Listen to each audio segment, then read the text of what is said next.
Let's say we have a simple chord progression. We can use the held approach to play this chord progression. It's either we hold it to the end of the bar or just change the rhythm. Or better still, we can break these chords down into this beautiful arpeggio.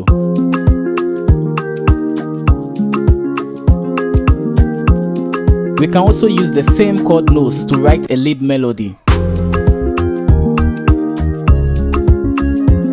Well, in this video, I'll show you ways to turn a simple chord progression into beautiful melodies. With that said, let's jump straight into it. Alright, we'll build our melody around this drum loop. Let's have a listen.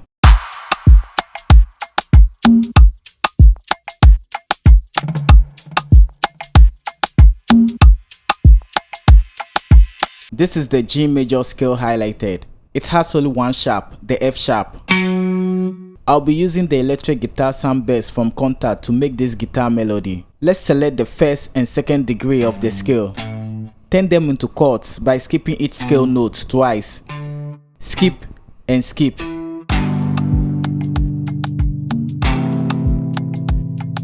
This is no good for guitar chords. What we can do here is raise the third, that's the middle note, up an octave, and duplicate the bass note and bring them up an octave as well, as this replicates how guitar chords are structured. Hit Alt plus S to strum the notes.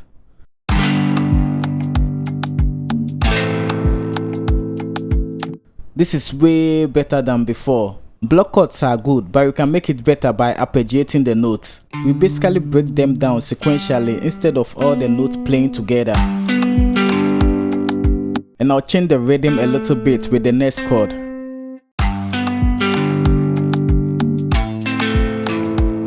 This sounds nice, but we are still not there. We have all this space to throw in some passing notes.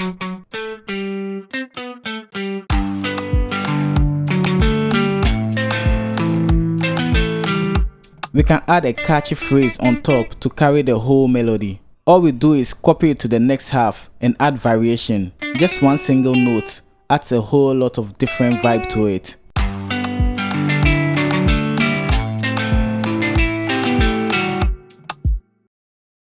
At the close of the bar, we can make minimal changes to add subtle variation. The plugin has some guitar articulations, we can swing that in. From here we can add a vocal sample to accent the melody.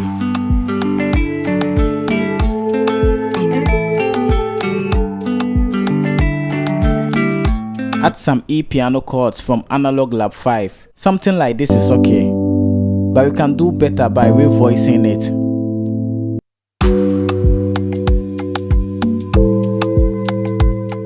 This sounds way more better. Now let's add a repetitive melody.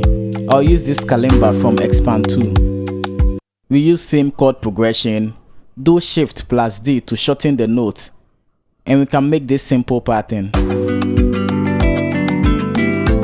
Last but not the least, we will fill the low end with bass. If you load an EQ on the master, you will notice it lacks low end energy.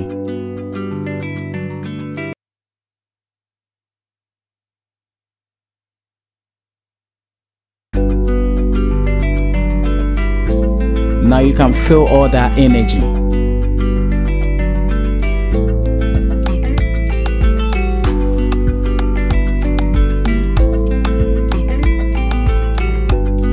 Alright, this part we'll make a basic chord progression and I'll show you how to make it sound full and fill large range of the frequency spectrum. I'll keep this EQ up here just for visual demonstration. So here's our simple chord progression.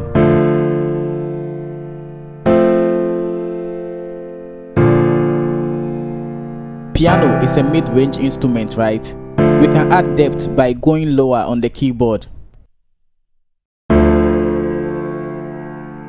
If you look at the EQ, you can see all the energy building up. We can then go in and layer the ground piano with a Rode piano, as this creates a complex texture of the sound. With this Rode piano, we can go further down the keys for more depth. And one thing you should know is when you layer similar instruments, you can revoice it in the other instrument to give it rich harmonics. and mess around with the velocities for the two instruments to blend together well.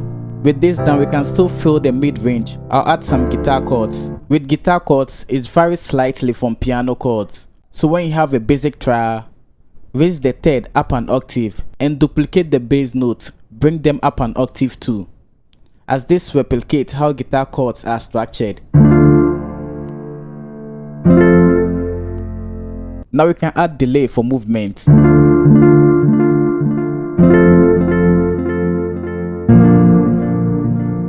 You can always cut frequencies out the way to prevent two instruments from clashing. Now let's cater for the mid-high frequencies. A pad will do.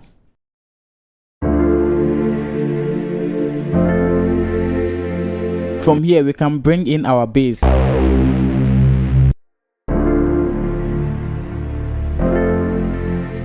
Suddenly you can hear that this basic triad that we made is sounding a lot more fuller. We can add a simple top line melody with a bell preset, as this takes up the mid-high frequencies.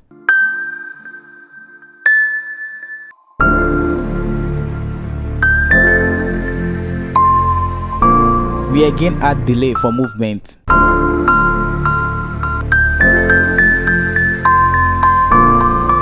Lastly, we can add a vocal sample,